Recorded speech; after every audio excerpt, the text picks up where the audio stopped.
يا إخواني الكرام، إنه معجز في كل شيء، معجز في ظاهره وباطنه، معجز في ألفاظه وحروفه، معجز في مداته وغناته. نحمدك يا من أوضحت لنا سبيل الهداية ورفعت عن بصائرنا غشاوة الغواية، ونصلي ونسلم على من أرسلته هاديا ومبشرا ونذيرا وداعيا إلى الله بإذنه وسراجا منيرا.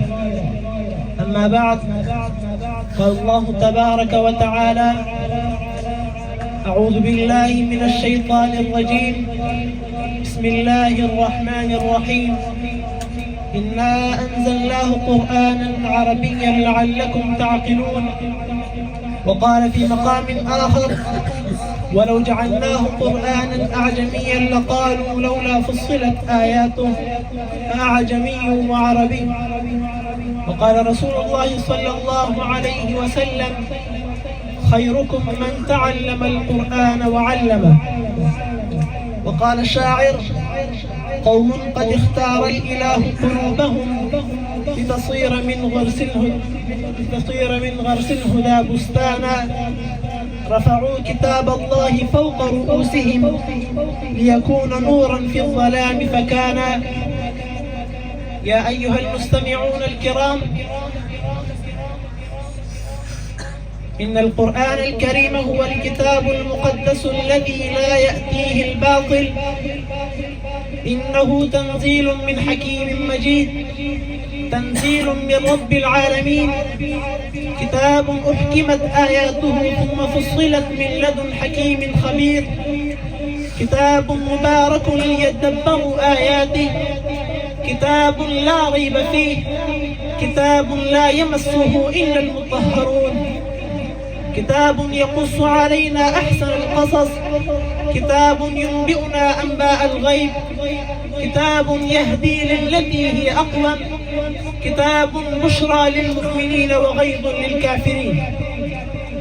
يا إخواني الكرام، إنه معجز في كل شيء، معجز في ظاهره وباطنه، معجز في ألفاظه وحروفه، معجز في مداته وغناته، معجز في تصاريفه ومشتقاته، معجز في تراكيبه وتنظيماته، معجز في مداته وغناته، معجز في حقائقه ودقائقه، معجز في طراوته وطلاوته، معجز في بيانه وأسلوبه، معجز في مقاصده ومطالبه، معجز في أوامره ونواهيه، معجز في أحكامه وأغراضه، معجز في غلبته وسيطرة،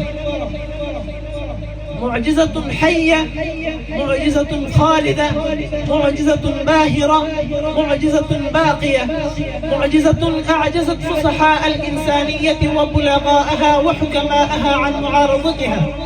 فإنها تقول: هل يوجد فيكم رئيس من الرؤساء، وحكيم من الحكماء، وخبير من الخبراء، وعليم من العلماء، وبليغ من البلغاء، وفصيح من الفصحاء، وخبير من الخبراء يعارضني ويقابلني؟ فالإنسانية كلها أمام هذا التحدي متحيرة مشتوهة. انظر إلى تحديها كيف تتحدى. قال الله تبارك وتعالى: أعوذ بالله من الشيطان الرجيم، قل لئن اجتمعت الإنس والجن على أن يأتوا بمثل هذا القرآن لا يأتون بمثله ولو كان بعضهم لبعض ظهيرا. يا إخواني الكرام، هذه معجزة إلهية التي أنزلت على رسولنا وحبيبنا وشفيعنا محمد صلى الله عليه وسلم.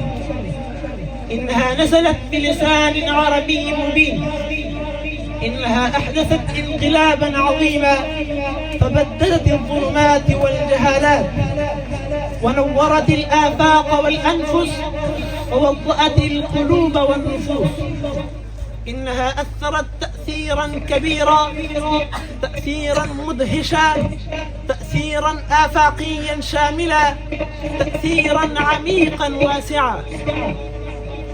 يا إخواني الأفاضل، هذه المعجزة تحثنا على التعقل والتجسس، تحثنا على التفكر والتعقل، ويفتح لنا أبواب العلم والمعرفة، أبواب الرشد والهداية، أبواب الفلاح والنجاح، أبواب العظة والنصائح، أبواب التفقه والتبصر. وإنها تدعونا في كل حال وفي كل وقت إلى المراشد العالية الفائقة، وإلى التعاليم الأبدية السرمدية التي تكون ضامنة للفلاح والنجاح. فنوروا قلوبكم وزينوا بواطنكم ودواخلكم بهذه المعجزة الباهرة، واعتنقوها اعتناقا حقيقيا لتكون لكم الخلافة في الأرض والوراثة في جنات النعيم وهم فيها خالدون. أكتفي بهذه الكلمات، أقول قولي هذا، أستغفر الله لي ولكم ولسائر المسلمين، فاستغفروه إنه هو الغفور الرحيم.